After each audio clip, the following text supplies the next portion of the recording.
קודם כל שלום עליכם, רב ציקלר. Rav Ziegler ist schon bereit mit seiner Ehefrau Yael zum dritten Mal bei uns.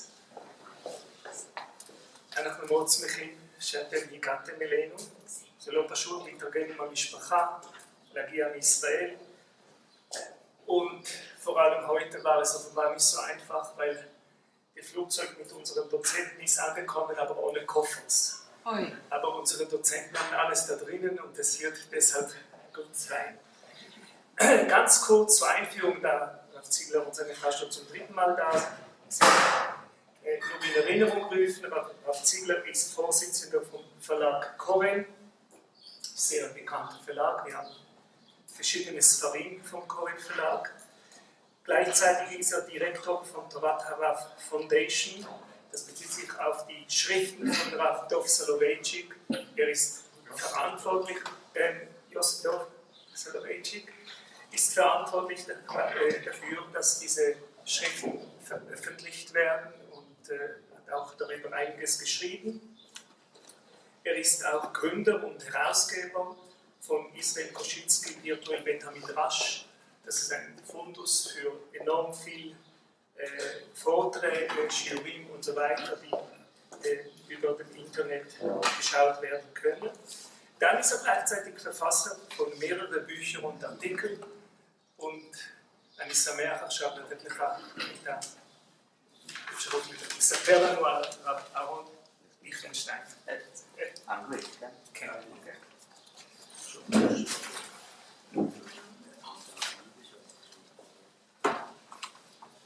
Thank you everyone for coming. We're very happy to be here for the third time. We always love coming back, and by now I already recognize pretty much everyone in the audience.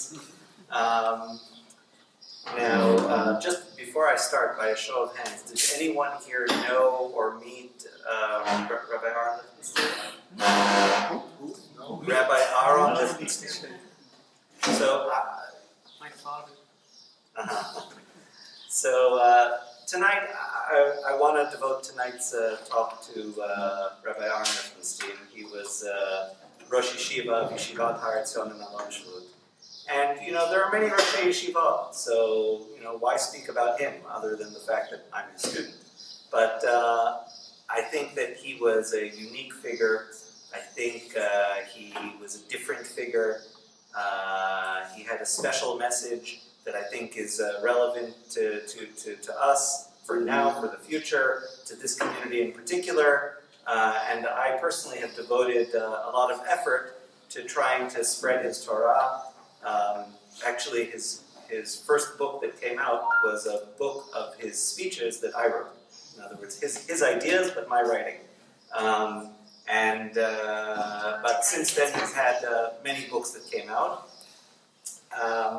And so what made him so special and so unique, that's what I'm going to try to answer tonight. But you know, what I'm going to give you is only a little taste of his Torah. And as the Gemara says, Idach Perush Azil Gemar, hopefully if anyone finds it interesting and intriguing, they can follow up. He has 6 books of philosophy that he wrote. He has 10 books on Gemara that he wrote. Actually, of the 6 books of philosophy, he wrote 4 of them, and 2 of them were written by others. Of the 10 books in Gemara, he wrote 2 of them, and 8 were written by others.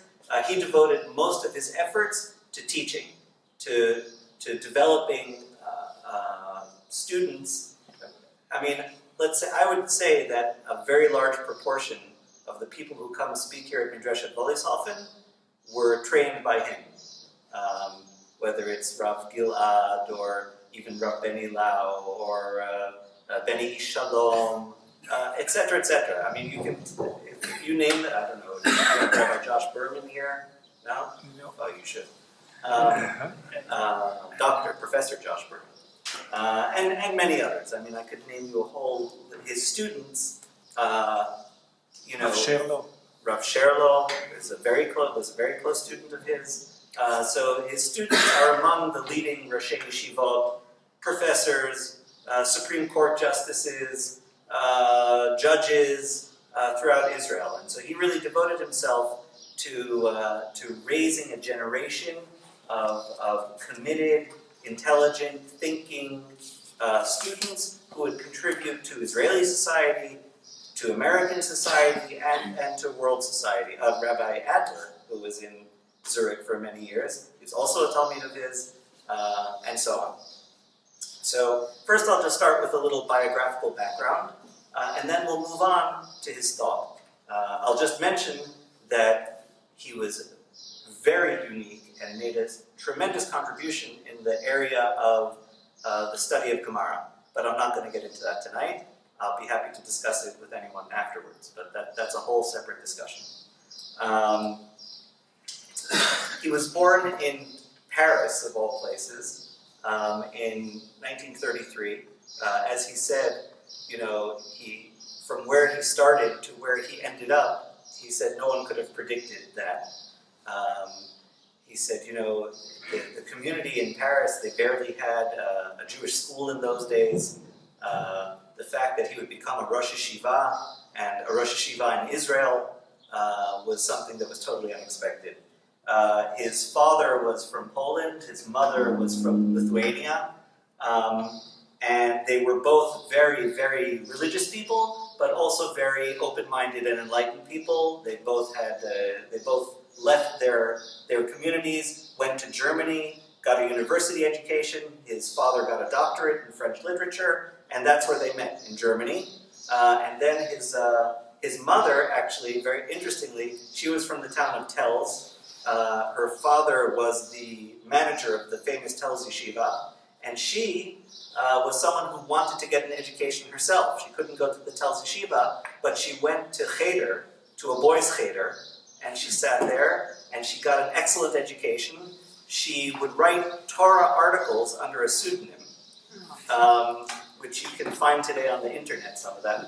And what's interesting is that this young couple met in Germany when they were in university. They got married, and they decided to raise their children speaking Hebrew.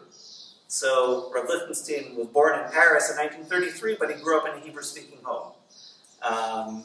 Which is why even though as we'll see, he grew up in America, his Hebrew was on a very, very high literary level. In fact, when I was in my first year in yeshiva, so I made it my business to go to every single shiur that he gave, no matter what group it was for, whether it was for the first-year students, the fifth-year students. Every time he spoke, I was there. And so very quickly, I picked up his vocabulary. And then a few months later, I went to my Israeli cousin's Sheva Bracha, and I gave it to our Torah. And people came to me, they said, how do you speak Hebrew like that? What words you use? So fancy, so literary. I said, what do you mean? They said, you said this, you said that. I said, I didn't know that was fancy Hebrew. That's just what I learned from Rav Liechtenstein. So I picked up his stuff. So his parents moved to Paris, and they worked in the Jewish schools there. There was an elementary school. There was, I think, one day school in Paris where his father taught. In 1940, the Germans entered Paris. He was 7 years old, and his family managed to escape to Vichy, France. In some crazy story, they ended up in Marseille, and in Marseille they met the American consul, who was one of the Chasidei Umot HaOlam. His name was Hiram Bingham, and he illegally gave visas to thousands of Jews to enter America. The State Department didn't allow him to do it, but he did, and little did he know, he gave the Liechtenstein family a visa to enter America. They smuggled through Spain, through Portugal. They ended up in Lisbon, and they got out. I think it was the last boat that left Lisbon for America in 1941. So he arrived in America in 1941. They lived in a number of different cities in great poverty. Actually, his parents both taught in Jewish schools. So it was not a parnasa. And Rav Liechtenstein was not someone who would speak so much about himself. He would speak about ideas, he would speak about values, he would speak about Jewish texts, but towards the end of his life, he opened up a little bit. And there was one speech in particular where the students asked him about his childhood. And so this was, and he opened up and he told the story of his childhood. And I got a tape of it, and at the time, he gave two speeches actually, towards the end of his life, that were very personal. One was about his childhood, and one was about about raising children. About, he said, for all of his accomplishments, which you'll see, he said the thing that he was most proud of was his family. That was his major accomplishment in life. And he was very devoted and a very thoughtful parent. And those two speeches actually were very powerful and very moving. And at the time, I wrote them up. And I said to him, listen, when you give a shiur, when you give a speech, so he gave me permission to publish these things, whether on the internet, on the virtual Beit Midrash, which you mentioned, or elsewhere. But I said, I can't publish these personal things without your permission.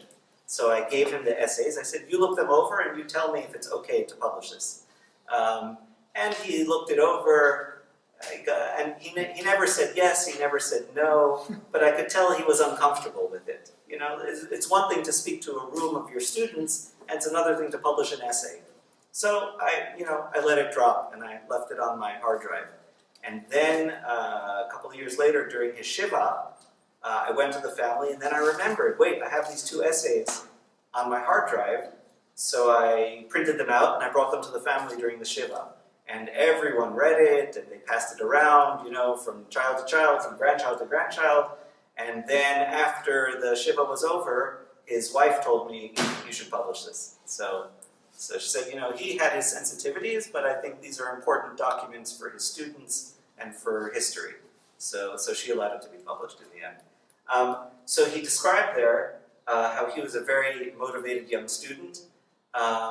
He, as I said, there was no money at all in the house, even for the most basic things, but he got two very strong things from his parents, a very strong work ethic and a very strong study ethic. That those were the things that were valued in the house, that you have to apply yourself to your studies, the value of learning Torah Lishma, and also to work hard at whatever you do. And those were things he returned to, those were two subjects he returned to later in his life, and he talked about how he got these values from his parents. Very quickly, when he went to school in America, they realized that this was not an ordinary young boy. When he was, he skipped a few grades. By the time he was 12, they put him in the class with the 20-year-olds in Yeshivat Rabbeinu Chaim Berlin. He was a student of Rav Yitzchak Hutner, the author of the Pachad Yitzchak. He was one of the truly, brilliant Rosh Yeshiva of his day. And he realized that this 12-year-old, the yeshiva was for people, 14 to 25. But they let in this 12-year-old and they put him in the highest class. He finished high school by the time, I think at the age of 14 he finished high school. And then he sat and just learned Torah for 2 years in the Beit Midrash. By the time he was 16, he had finished all of Shas, B'iyun. And when I say he learned it, he happened to have an extraordinary memory. But that's not what made him into a genius. In other words, that's just what facilitated, what made him into a genius was his analytic ability, how he didn't just know it all, but he put it all together, he understood it in depth. But it didn't hurt that he remembered everything as well. So he knew all of Shas, he also knew all of Tanakh. He had a great love of Tanakh from his earliest childhood. He pretty much memorized Tanakh in his childhood. And at the age of 16, to the great dismay of his Rosh Yeshiva, Rav Yitzchak Hutner, he decided to go to Yeshiva University. He left the yeshiva, and Rav Hutner took that as a slap in the face.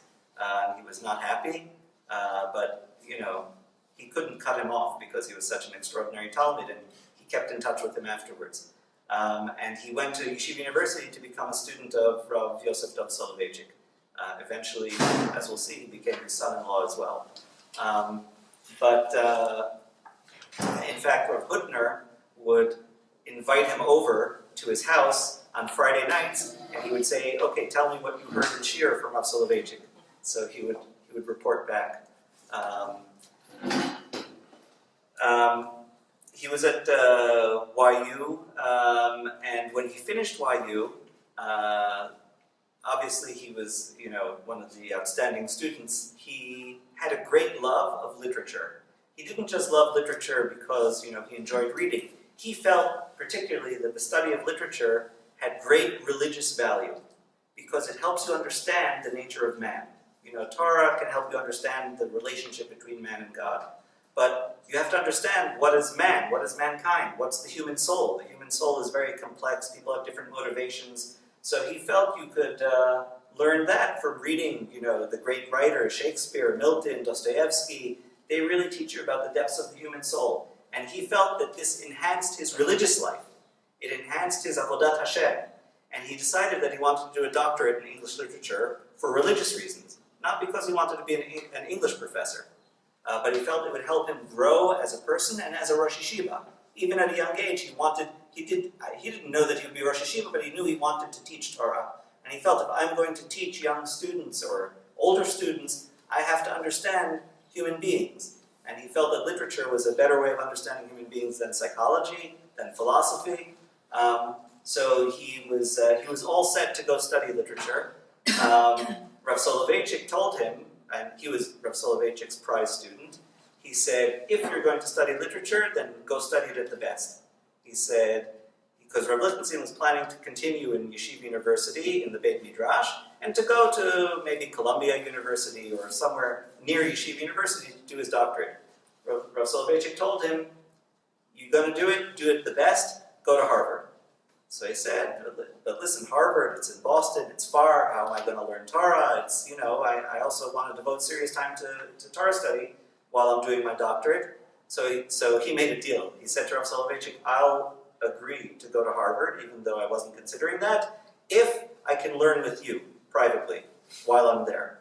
Because Rav Soloveitchik lived in Boston and would travel every week to New York to teach at Yeshiva University.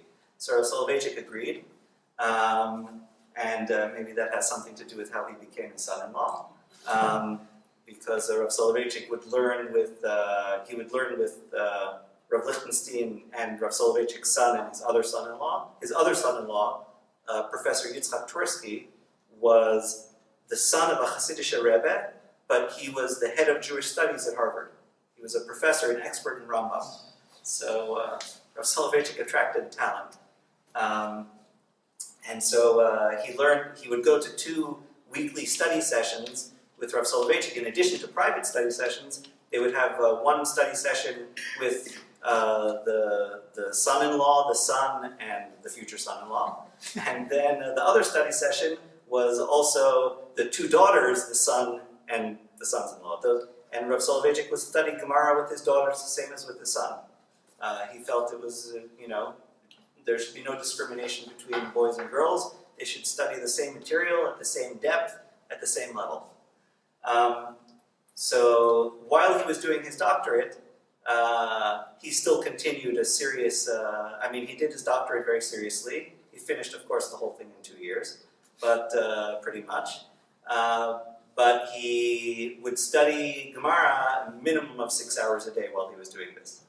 And in fact, Rav Soloveitchik, even though he was Rav Liechtenstein's mentor, and he told him, he went along with his going to study literature, but Rav Soloveitchik was much more into mathematics, science, philosophy, and he kept on encouraging Rav Liechtenstein, in addition to literature, you should also study mathematics.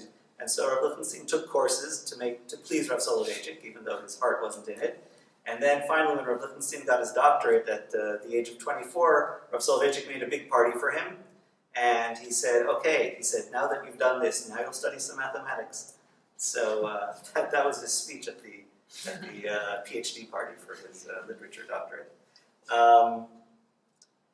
He went back, he was offered actually some positions as a literature professor when he finished his doctorate, and he turned them down. He said he wanted to go back to Yeshiva University and teach Torah.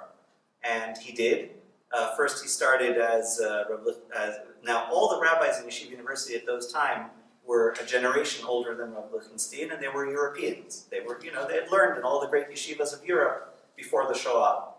They were all Yiddish speakers, and Rav Liechtenstein was a young man. He was 24. He was raised in America. He was much closer to the age of the students, and at YU they didn't want to give him a shiur. They said, no, if you want a shiur, you have to be, you have to have learned in the great yeshiva in Europe and be, 50 and above. So he said, okay, in the meantime, I'll be Rav Soloveitchik's shiur assistant. He gave the review shiur. He helped the students. Then he said, what we need in YU is really a kollel, and he started the kollel. He became the Rosh Kollel. And at the same time, he continued teaching literature at Yeshiva University. He actually taught literature mostly in Stern College for women. And I know some people who were his students there, and they still talk about it. Eventually, within a few years, they realized that this was, a tremendous star. He had a very good connection to the students, and he became a regular Ram teacher at YU of Gemara. And this was very revolutionary at the time, because he was, as I said, raised in America, gave shiur in English, and was really in touch with the needs of the students, with the interests of the students, and very quickly, as soon as he started giving shiur at YU, he became extremely popular. All the younger good students went to him, and from him they would graduate into Rav Soloveitchik's class, which was for the older students. After a few years, it was after 10 years of teaching at YU, it was clear that Rav Liechtenstein was the next leader of American Jewry. In other words, Rav Soloveitchik was already getting older. Rav Soloveitchik was about 70, and he was thinking ahead to the future. And he said, Rav Soloveitchik was really the undisputed head of modern Orthodoxy in America. And it was clear that Rav Liechtenstein would be the next. When Rav Soloveitchik would retire, Rav Liechtenstein would take his place as the leader of American Jewry. He was, wildly popular teacher at YU, Rosh Kollel at YU. He had his whole future ahead of him, and he decided to leave it all. He was, what's it called? The crown prince. Like in Saudi Arabia, they just switched the crown prince. So he was the crown prince. He was the next leader, and he felt, despite the fact that American Jewry needed a leader, he felt his soul is drawing him to Eretz Yisrael. He said, if you look at Jewish history, that's the place to be. That's the center of where Jewish history is happening. Do I want to be a player on the field, or do I want to be a spectator, in the bleachers? He felt that, for all the importance of what was going on in American Jewry, they were the spectators. But the field was happening in Israel. The future was happening in Israel. And he wanted to be part of it. He said, we have this tremendous miracle. After 2,000 years, Hashem gave us a Medina, and how can I be here in New York when there's a Medina to be built, and, a world to be changed, and Judaism can be a real part of this Medina. And so he left it all. To the great dismay of Rav Soloveitchik, his father-in-law, his teacher, his mentor, his hero, because Rav Soloveitchik realized that he had spent decades building up a community, strengthening the community in America, and he was ready to turn it over to the next leader, and the next leader didn't want it. He wanted to, and not only did he want to make Aliyah, but when he came to Israel, he was offered to be Rosh. He was very young. He was 38, but a number of yeshivot offered him to be the Rosh Yeshiva because he was a Talmid Chacham of such caliber. He really almost had no peer, and they realized he was so head and shoulders above everyone else. A number of established yeshivot offered him to be the head, and instead he picked a tiny new yeshiva on a mountaintop with 30 students. It was inexplicable to most people. They thought, how could he leave Yeshiva University with thousands of students, where he was the leader of an entire, religious, social movement, to go to a hilltop with 30 students in the middle of nowhere? But he felt that Israel called him, and he was particularly attracted to the young yeshiva that had been founded by Rav Yehuda Amital, who I spoke about here 4 years ago. Rav Yehuda Amital had founded the yeshiva in 1968, and already in 1968, he had invited Rav Liechtenstein to be Rosh Yeshiva.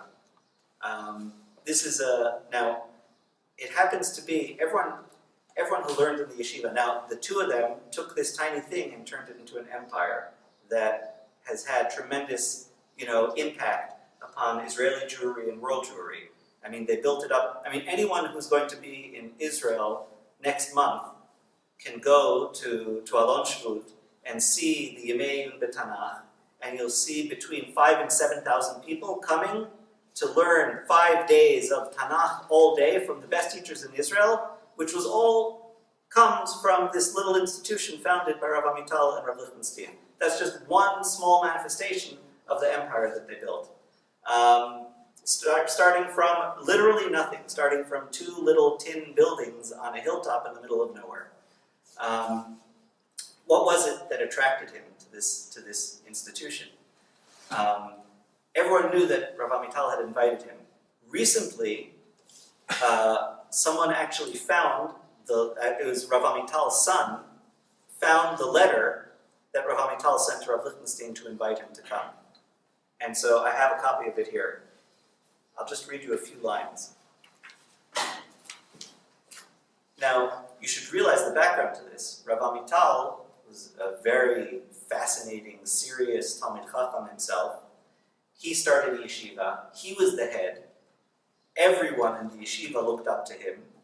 And he said, I don't want this to be just another yeshiva. I want it to be something different, something special. I need to bring in, as he put it, I need to bring in the strongest cannon I can find. I need to bring in the heavy artillery. The biggest Talmid Chacham I can find to make this into something that's qualitatively different. And he said, I'm willing to give up being Rosh Yeshiva. I will be a teacher in the yeshiva, and I'm going to turn over the yeshiva to Rav Liechtenstein. Someone he had never met. He researched, he looked into it, he realized who he was, and he said, he sent him an invitation inviting him to be the Rosh Yeshiva.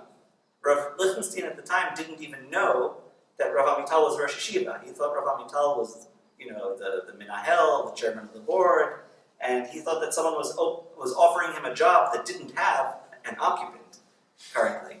And then he came to the yeshiva and he realized what the situation was. And Rav Liechtenstein said, I will accept the job on one condition, that you stay as Rosh Yeshiva, and we'll be Rosh Yeshiva together. Now, here you have this incredible combination of humility of Rav Amital, willing to turn over the yeshiva to Rav Liechtenstein, the humility of Rav Liechtenstein, who could have been the sole Rosh Yeshiva, and he wanted Rav Amital to be with him, it's sort of a strange combination of humility and self-confidence on both of their parts, because they realized that they wouldn't be overshadowed by the other, they would work together, and that the sum would be greater, than the parts. And that's exactly what happened. In other words, it wasn't 1 + 1 = 2. It was 1 + 1 = 3, 4, 5. It was the combination of the two of them was greater than either one would have been on his own. And if you just look at the world of yeshivot, from the time of the founding of the Volozhin Yeshiva and on, you'll see that any time there were 2 Roshei Yeshiva, there were always problems. It was always the result of a problem, and it created new problems. It was always the result of, the Rosh Yeshiva dies, he has a son and a son-in-law, and they both want to be the Rosh Yeshiva. And so then they fight, and then either the yeshiva will split, or they'll come to some agreement where, they'll have different jobs. One will be the fundraiser and one will be the teacher, or whatever. Because anytime there are 2 people who have the same responsibilities and the same job, there's going to be conflict. And I could name you a whole series of yeshivot where there were 2 Roshei Yeshiva and it did not end well. You can even look today in Bnei Brak at what happened to the greatest yeshiva in Bnei Brak after the Rosh Yeshiva passed away, and how it's split into 2 warring factions, and it's not good. And yet, here you had a model of 2 Roshei Yeshiva l'chatchila, that they felt that the combination would be greater in yeshivot Rav Amital, Hungarian, different approach. Rav Amital, student of the school of Rav Kook. Rav Liechtenstein, student of Rav Soloveitchik. Even in their personal, in their approach, in their habits, in their manner of speaking. It's like, Rav Amital, smiling, singing, happy, drinking l'chaim. Rav Liechtenstein, tall, thin, austere, serious, didn't touch a l'chaim ever, a real litvak. And yet, the two of them both had the same idea of education. That the educator's job is not to impose his will upon his students. It's not to exercise authority upon the students. The job of the educator is to empower the students, to train the students how to think for themselves, and that the students should be empowered to challenge them, to question them, to, as you see, each one, was willing to let the other one be the Rosh Yeshiva. And they said, we're here not to tell you what to do, but to empower you to decide on your own what to do. And in fact, students were often very frustrated by this before they understood what was going on. A student goes to his Rosh Yeshiva and he has a question about life. Should I be a doctor or should I be a teacher?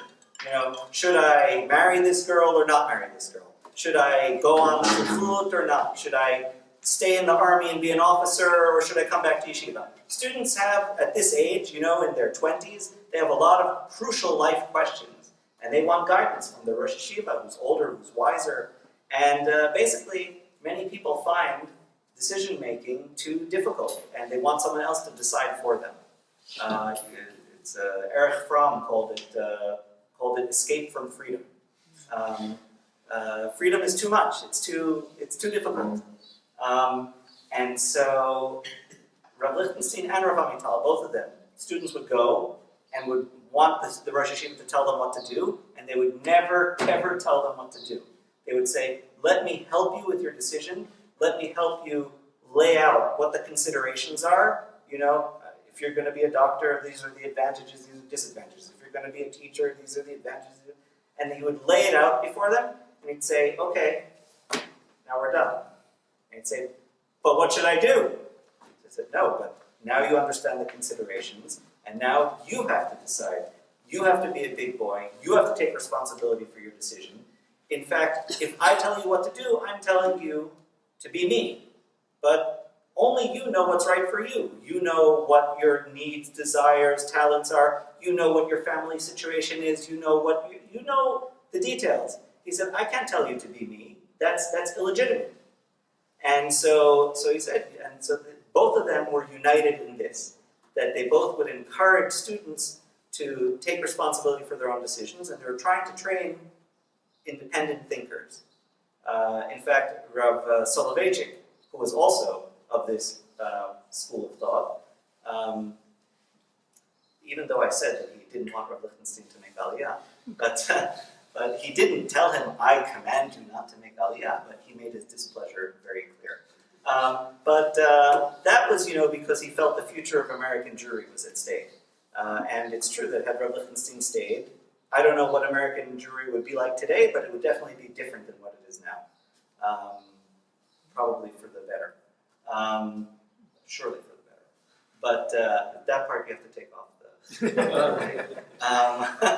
but you'll just erase it later. But in general, Rav Soloveitchik was of the same school of thought. In fact, he said that the first Mishnah Avot, Anshe Knesset Agdolah would say, Ha'amidu Talmidim Harbeh, right? Ha'amru Shlosha Dvarim. One of them was Ha'amidu Talmidim Harbeh. Now, usually this is understood as train many students. Rav Soloveitchik said, but why doesn't it say, Lamdu Talmidim Harbeh? Why does it say Ha'amidu Talmidim Harbeh? He said, because the job of the educator is Laha'amidat Talmidim al Haraglahim Shalahem. That he has to teach them to stand on their own 2 feet. He shouldn't teach them to be dependent on him, to keep on coming back to him, to not know how to decide things on their own. He should teach them to be independent thinkers with the proper depth, background, training, maturity, etc. But once the student has the requisite maturity, then they should make their decisions. In fact, I think this is something I wanted to say later, but I think it's a very crucial point that's very relevant to today. Rav Soloveitchik and Rav Liechtenstein, Rav Hamital, they believed in their students. They believed, they had confidence in their community. They had confidence in people. They believed in people. Many religious groups today, many religious leaders today, think that their followers are children and have to be told what to do. They don't have any faith in them. They think that they're immature, stupid, whatever it may be. And therefore, they impose their authority on it, whether you call it Das Torah, whether you call it whatever. Now, you could say Rav Soloveitchik, Rav Liechtenstein, Rav Hamital were naive. Maybe they had too much faith in people. Maybe. But better to have too much faith than too little faith in people. I think that this is one of the most important takeaway lessons for today, that when you have faith in students, you can get a lot out of them. When you don't believe in your students, then you're just going to create constant dependence and small-mindedness. And that's not what they wanted. They wanted people to think begadol. They wanted people to have great ambitions, great desire to help the world, and to have confidence that if they work hard enough, they can train themselves to be worthy of such a position. So I mentioned before that this very recent, this has never been published. It must be published soon. This is the letter that this is a photocopy of the letter that Rav Hamital sent to Rav Liechtenstein. And this is what he writes. And it's astonishing to read that in 1968, Rav Hamital described exactly what the yeshiva would be 40 years later. He really was a visionary. And as Rav Liechtenstein used to say of Rav Hamital, he said he was like Abraham Avinu. When he went to the Akedah, it says, Vayar hamakom merachok. Rashi says, what did he see? He says, Ra'a anan kashur al-har. He saw a cloud on top of Har HaMoriah, and no one else could see it. The Naharim with him couldn't see it. No one could see it. Abraham saw it. He said, Rav Hamital, Rav Liechtenstein would say, he saw the anan kashur al-har.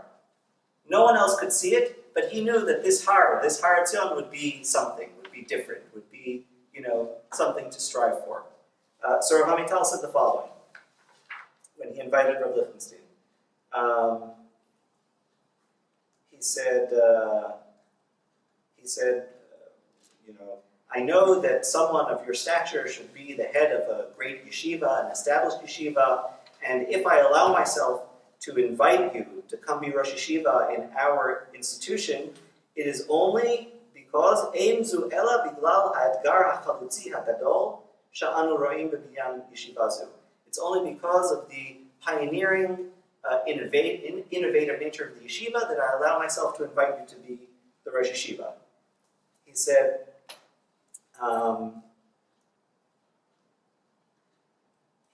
"Et ikar ha'chalutziut anu ro'im b'tiva shel ha'yeshiva asher anachnu amilim ba'akamata, baruach asher tisror ba, u'v'darka miuchedet asher tislol mitoch hargashat yibud v'chova klapei hador she'asha'ot ha'gdolot she'anu chayim b'hem."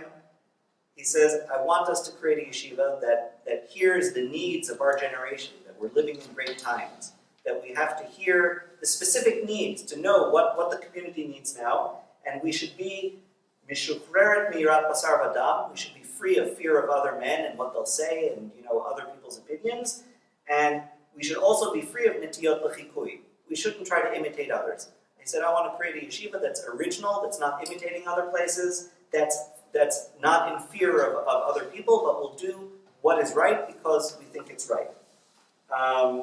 He says, I don't just want to build another yeshiva and on top of all the existing yeshiva. Like, what's the need for another yeshiva? To give someone else a job? To give, what do we need another yeshiva for? There are enough yeshiva. He said, I don't want to build another yeshiva just like all the rest. I want it to be something different, something new. And then he goes on to describe some of what he thinks will be new about the yeshiva. And this is what appealed to Rav Liechtenstein, that it would be a yeshiva that would have the highest standards of learning, the most intense devotion to learning at the highest levels, which is exactly why Rav Hamital brought Rav Liechtenstein, who was a Talmid Chacham of incredible proportions, and who knew not just how to give a a good shiur and how to get to the depth of a sugya, but also how to teach methodology to the students, to teach them how to learn. This is one of the signal contributions of Rav Liechtenstein, that he could not just teach students, a daf in Bava Kama, but he could give over a methodology so that he would give them, as he put it, a set of keys so that they could unlock any other sugya on their own. And he was an incredible pedagogue in that level. So on the one hand, it would be yeshiva committed to learning on the highest level, but still listening to the needs of the generation, connected to the broader community, not cutting itself off. Rav Liechtenstein said in his first Shabbat in yeshiva, and this really set the tone, it was Parshat Lech Lecha or Noach, I don't remember which, but he compared Abraham to Noach, and that when the world was corrupt around him, Noach closed himself off in a teva, and everyone else drowned, and Abraham went out and tried to save the world. And he said, we are a yeshiva of Abraham and not a yeshiva of Noach. I mean, even when I was growing up, what we were told when I was in yeshiva high school is that the yeshiva is tevat Noach, right? The world around us is bad, and we have to close ourselves within the teva and, take care of ourselves, and that's it. And Rav Amital and Rav Liechtenstein both said, and this repeated itself over and over when the architect first gave the plans for the yeshiva. It's a very unique building. Rav Amital said you have to change it. Why? Because there were no windows. It was an enclosed building. He said a yeshiva needs windows. We need to see what's going on outside. We need to be connected to the outside.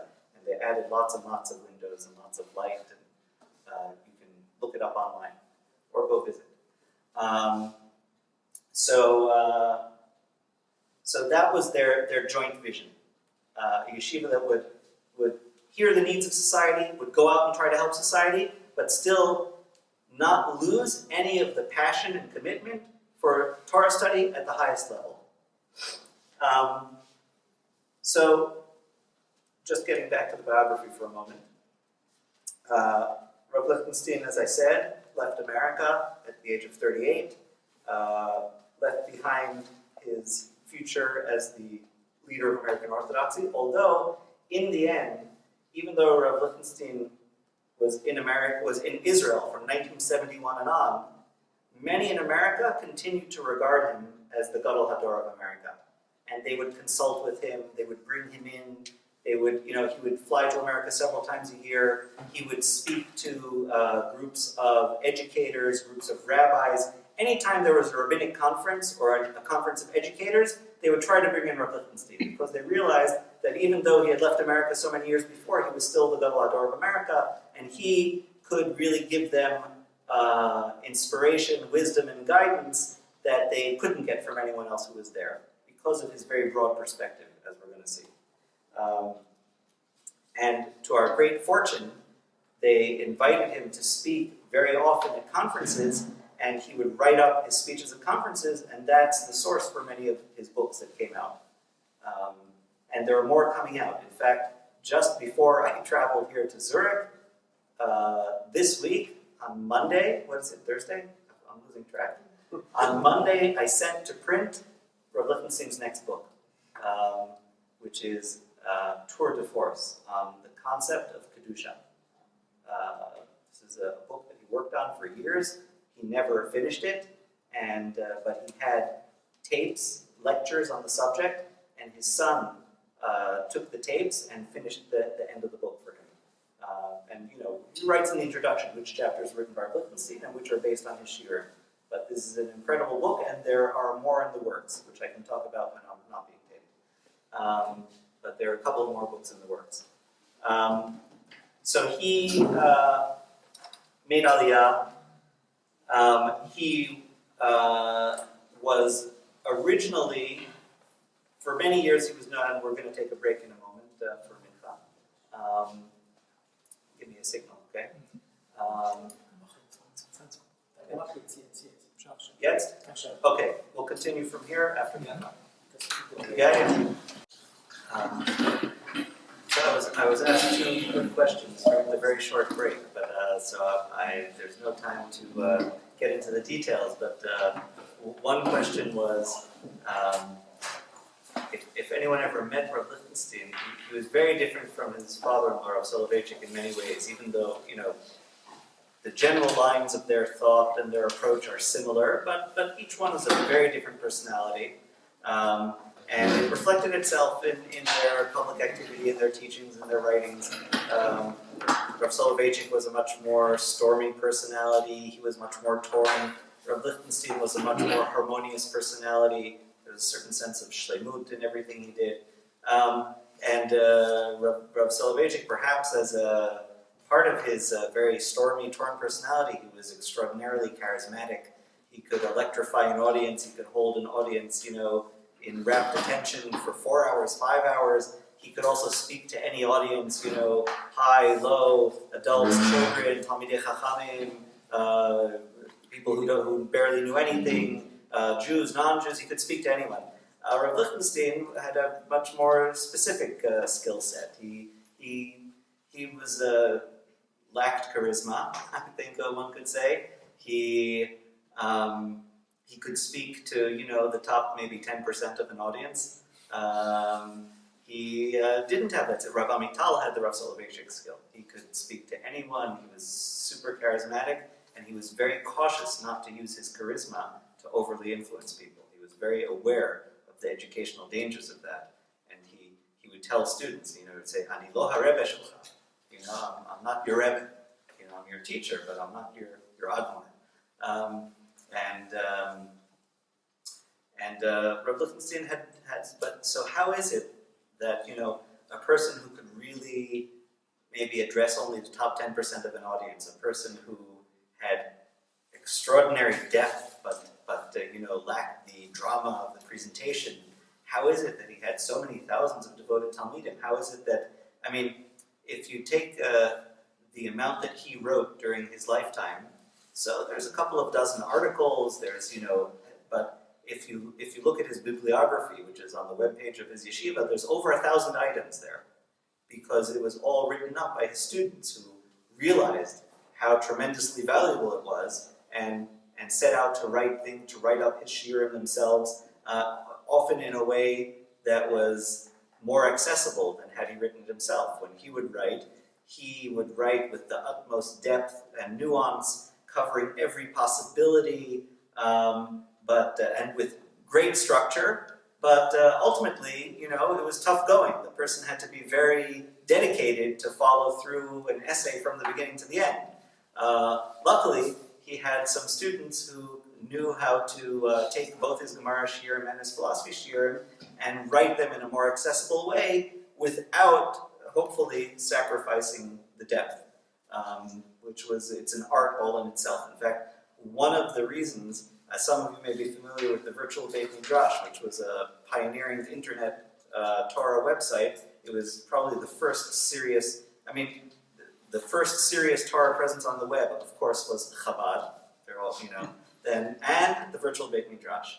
And that was much less to be expected in Chabad. Of course, Chabad, like anytime there's a new medium, they're there. They're very, savvy in spreading their message. But one of the motivating factors to start the Virtual Beit Midrash was that here was this national treasure who was known only within the walls of a Beit Midrash, and the idea was how to get out his Torah, to the surrounding world, and to the extent that, he went from being a little-known Rosh Yeshiva to being someone who was really, in the last years of his life, he won Pras Yisrael, the top prize that the Medina gives to its citizens. He won, Pras Harav Kukli, Tzirat Toranit. He was quoted all the time. His opinion was sought. I was at his shiva. Every time I went to the shiva, someone was there. Either it was, the president of the state, or the, Supreme Court, or this or that. There, people recognized him. So how is it that he got out there? I think that, partially it's a mystery, but I think because people realized when they confronted him, whether they could follow a lecture of his from beginning to end or not, they realized he was the real thing. It's very rare. Very often in life, we come across people who are, serious scholars, impressive people, they make contributions, but, they're not fundamentally different than you and me. They've spent more years studying, they have a certain depth of character, and they do very great and valuable things. But if a person is lucky, he may meet once in his life, maybe twice in his life, someone who is truly a giant, someone who's just in a different category. And I don't mean like a chassid, but they say, what's the difference between a Rebbe and a Rosh Yeshiva? The Rebbe, they say he knows all of Shas, but no one has ever heard him actually give a shiur. And the Rosh Yeshiva is tested every single day by an audience of intelligent students. He gives a shiur every day, and if he knows what he's talking about, they can tell. And if he doesn't know what he's talking about, they'll shoot him down. And Rav Liechtenstein stood this test for 50 years, day after day. First of all, he was a shiur machine. It was incredible. He had incredible stamina. He could give, my first year in yeshiva, he was giving shiur simultaneously on masechtot from 5 different starim of Shas. One he was giving to shiur Aleph, one he was giving to shiur Hey, one he was giving this, but most people, it's hard enough to teach one masechet per year. He was giving 5 of the highest level shiurim that you could find anywhere simultaneously. And it was incredible. And so he, as a Talmid Chacham, and therefore he attracted to him, students among the most talented around. Students who went on to become very distinguished people in many areas, and, they all knew that they were sitting in front of the real thing. But it wasn't just that he was, an incredible Talmid Chacham with real depth. It was just the scope, the balance, the complexity.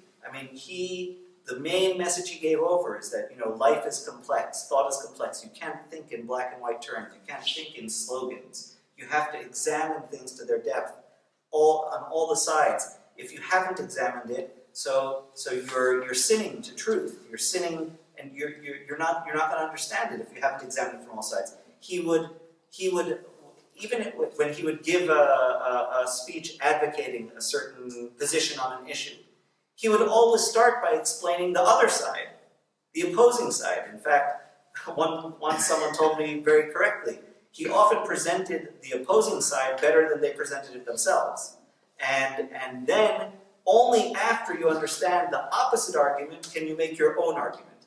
And not only is that a function of intellectual honesty, but your position is more true if you've examined the other side and you understand the arguments against your position, and also it will protect you from the potential dangers and pitfalls of your own position. You have to be aware that there might be certain weaknesses. If you advocate a certain path, there might be certain potential problems. You have to try to consider the problems in advance. Once someone I heard, actually, a Supreme Court justice in Israel, who was a student of Rav Liechtenstein and whose son was a student in the yeshiva, told a long story, which I won't go through, but he said, I only understood from Rav Liechtenstein what it meant about Beit Hillel. It says that, why do we follow halacha ke Beit Hillel? Because they would always present Beit Shammai's opinion before their own.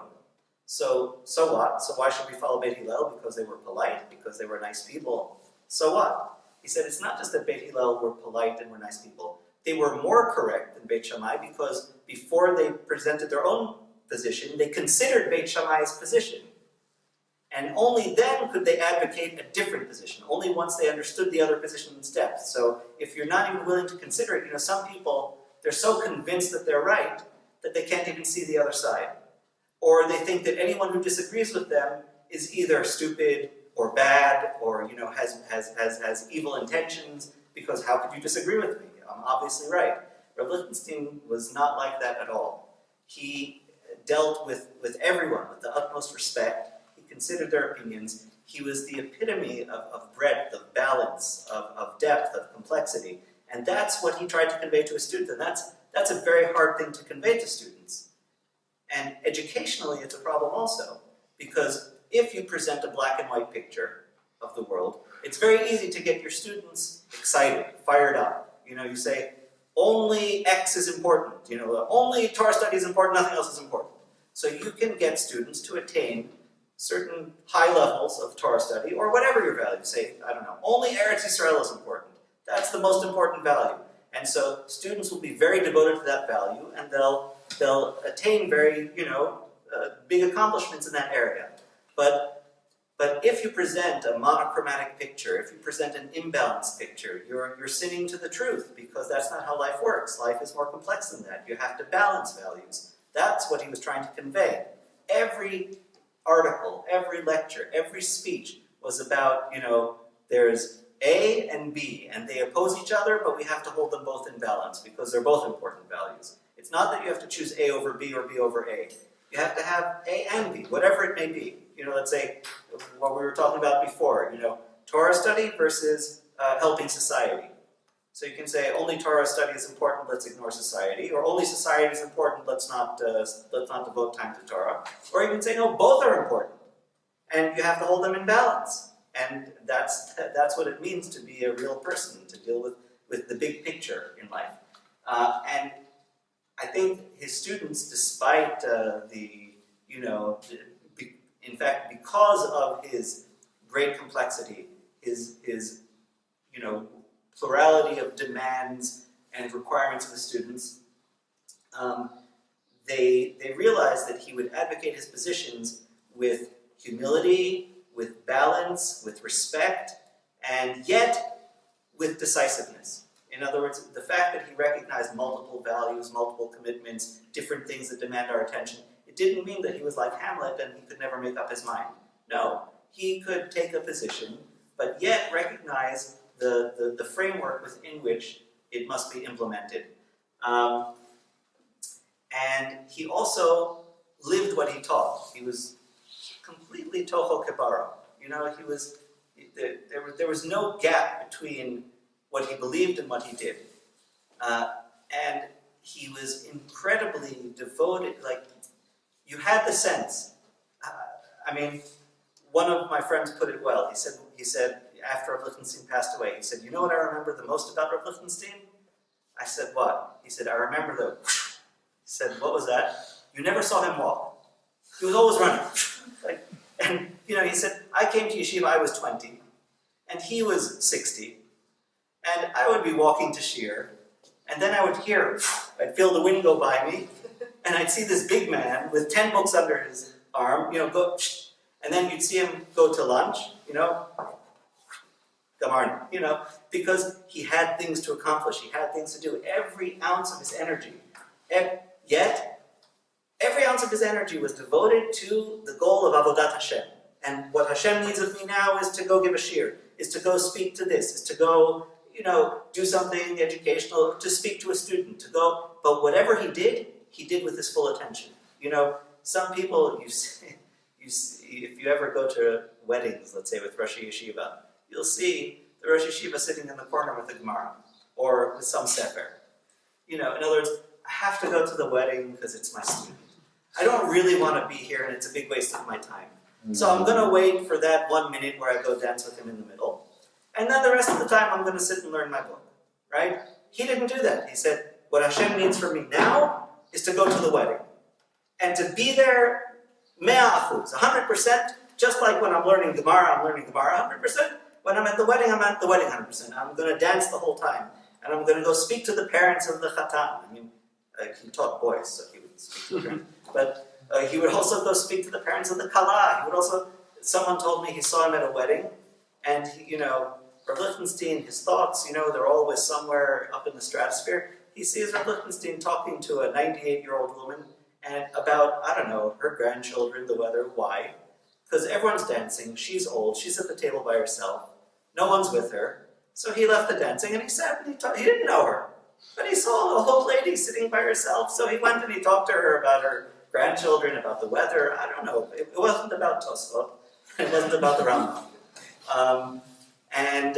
When you would talk to him, it was incredible. On the one hand, students had a sense of Yirat HaRomimut. Like, you realized you weren't in the presence of a normal person here. This was someone living on a higher plane.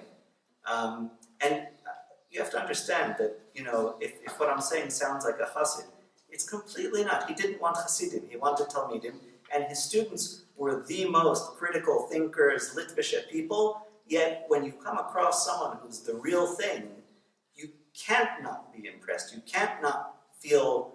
Rav Yuval Sherlow, he's a very serious Talmid Chacham. He said there's one person before whom his knees would shake before he would talk to him, and that was Rav Liechtenstein. Every time he would go to talk to him, like he would have to summon up the courage to go speak to him, because you realize that this was a true gadol. This is not someone like other people you meet. And yet when you go talk to him, he could be preparing, his next year. He could be, writing a letter to the prime minister. He could be doing a lot of different things. But when a student goes to talk to him, no matter what the issue is about, not only would he give the student his full attention, not like people today, you talk to them and they're looking at their phone. No. So he would give the student his undivided attention to the point where he would never interrupt anyone.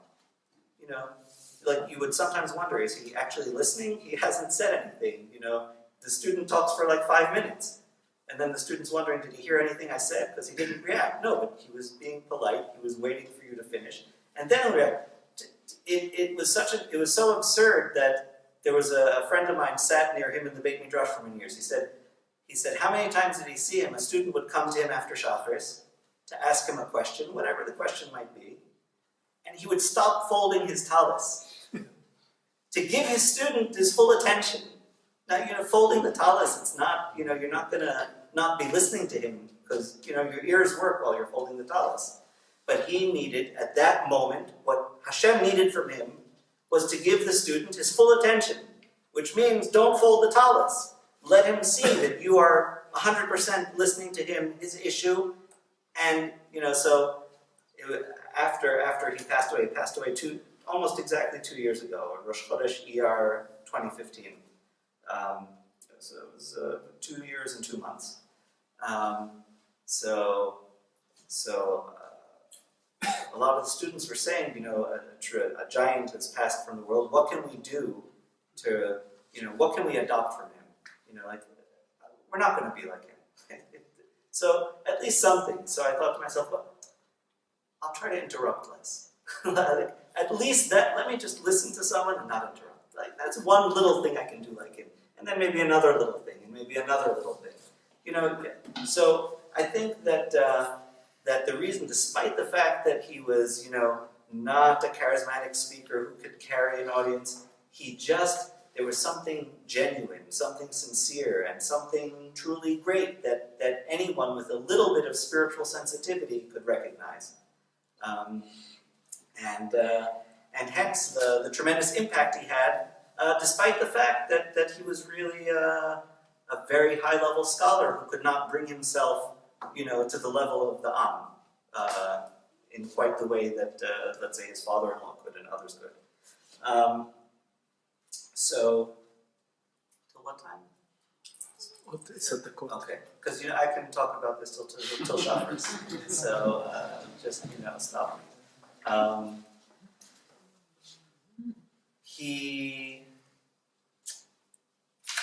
Let's skip ahead. 50-year career, 1 hour. It's not fair, but what can you do? So, as I said, he did leave behind a lot of books, so you can read them. They're in English and in Hebrew, so whichever language you prefer. Nothing in German yet, although he has been translated to Portuguese, and he had a student in Brazil who wanted to have it translated, and someone should translate him into German. He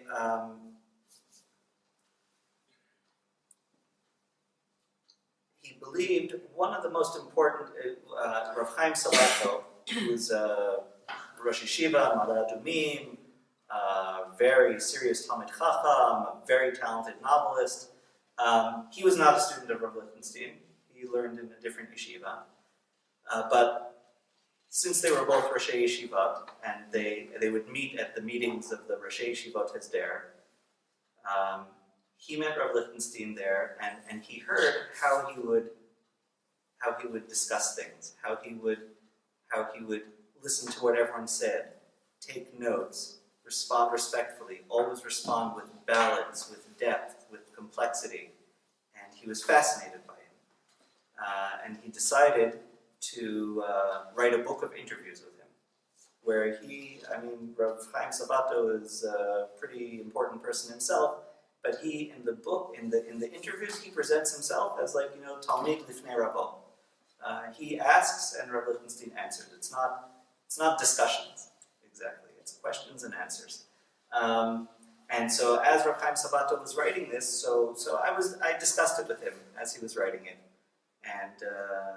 And he said, okay, we did the first 5 interviews. What do you think the topic should be of the next interviews? I said, one of the most important things that is so lacking in Israel, and you have to realize how unique Rav Liechtenstein was when he came to Israel. In 1971, the whole religious Zionist yeshiva world was dominated by Merkaz Harav. And they had a certain, there was one approach that was legitimate. And here comes Rav Liechtenstein, completely different worldview. And everything that he's advocating is so different than the education that's being given to the kids. He was really a voice in the wilderness for many years, till slowly, his message spread and people began to understand it. So one of the things that I said to Rav Chaim Sabato, I said, you have to realize that he is a tremendous religious humanist. And you have to write about his humanism, because that's not something that people know about in Israel. That's not something that people understand. His humanism partially expresses itself in what I spoke about before, that he believed in his students. It also expressed itself in his universalism. In other words, he believed that we can learn from the literature of the world, of non-Jews. We can learn from great thinkers outside our circle. He said more than once that, you can read great spiritual autobiographies, Augustine, Pascal, you can read these and get a lot out of them. He said, we don't have literature like that. He said, you look through Jewish literature, where do you have spiritual autobiographies? Almost none exist. There's one book, a controversial book by Rav Yaakov Emden, there's maybe, but almost nothing.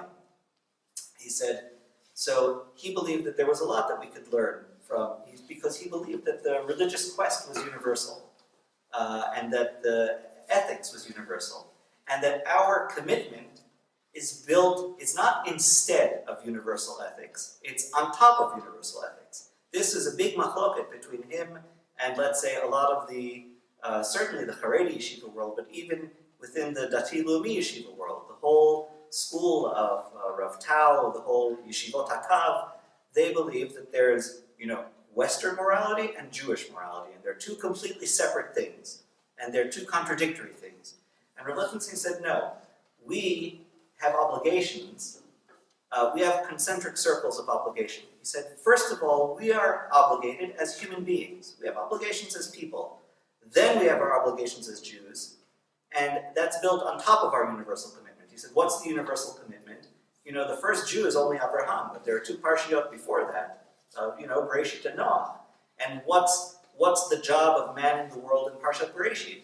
Vayinicheu b'gan Eden, le'ovda u'l'shomra. That first we have a basic duty towards the world of le'ovda u'l'shomra.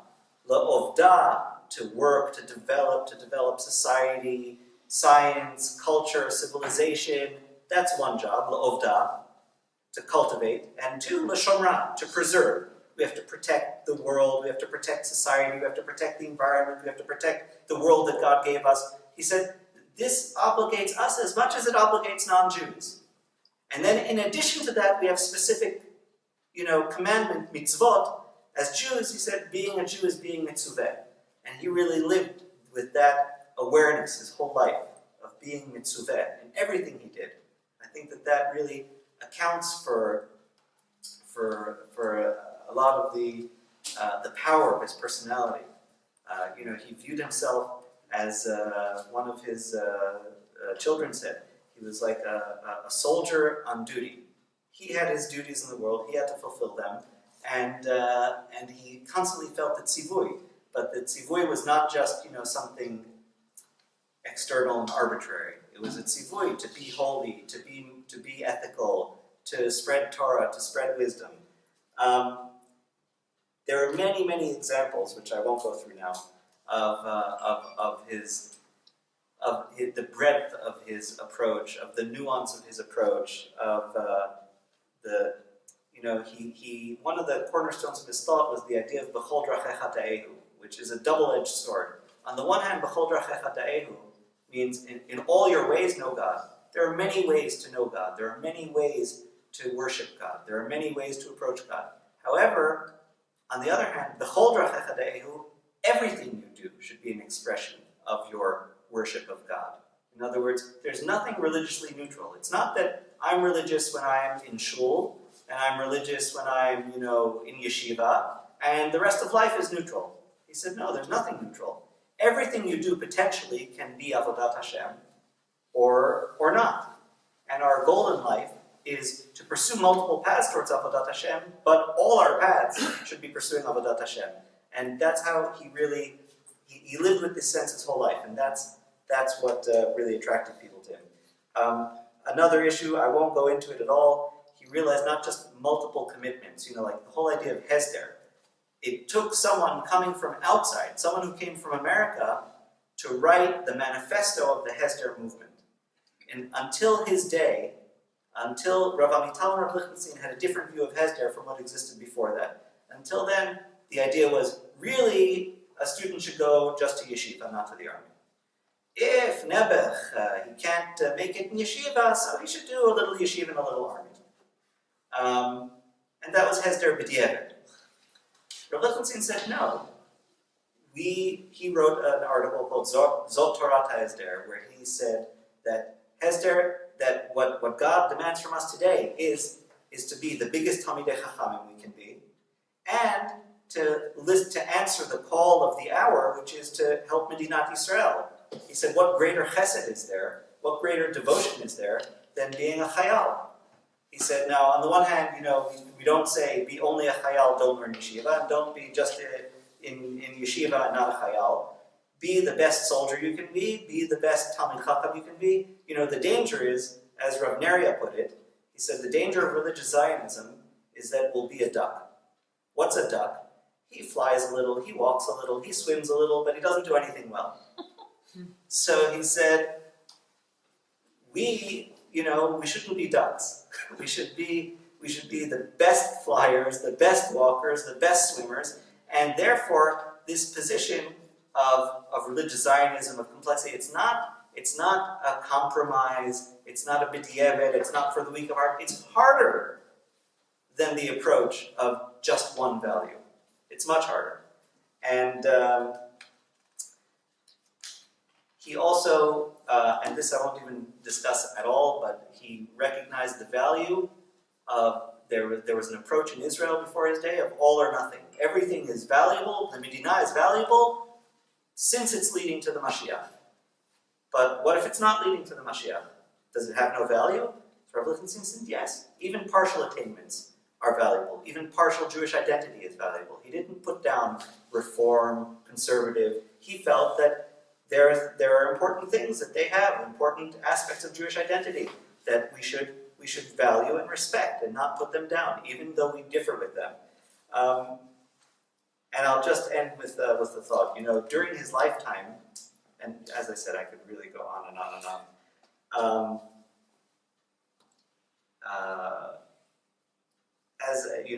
As I said, he was very. One thing that was very striking was his use of language, his use of words. He would never exaggerate. He would never write anything simplistic. He would always write it with the full nuance. And he would never say anything. He would never speak from the gut, without thinking. Everything he said was measured, was balanced, was proper. One of my friends said, "You know what's amazing about him?" I said, "What?" And he said, after he died, he said, "He never said anything stupid. Never.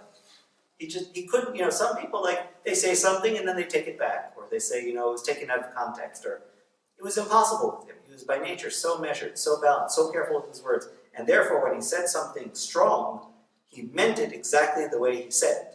Once he was faced with a case of Rav Liechtenstein said, I came back from that conference of rabbis. He said, I was shaken to the soul.